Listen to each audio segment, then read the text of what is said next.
La francophonie est un symbole de la diversité culturelle et linguistique du Liban.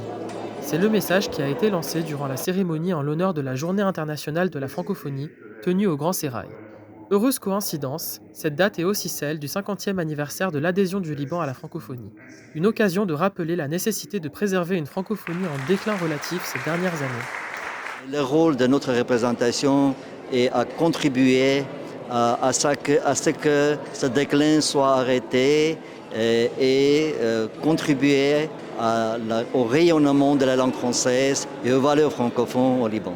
Ambassadeurs, acteurs du développement, institutions universitaires étaient présents pour souligner le dynamisme du monde francophone au Liban. Voilà, des organismes comme l'Agence universitaire de la francophonie, c'est important quand même qu'elle soit là pour essayer d'encourager ces jeunes à maintenir quand même le niveau de la langue française, qui est quand même un blage très important, surtout au niveau du secteur professionnel par la suite, l'ouverture vers l'Afrique. En décrochage face à l'anglais, notamment dans le domaine commercial et scientifique, le français demeure une langue de culture, mais aussi de science. La francophonie n'est pas uniquement culture ou art, ou presse ou médias. La francophonie, c'est aussi la science en français.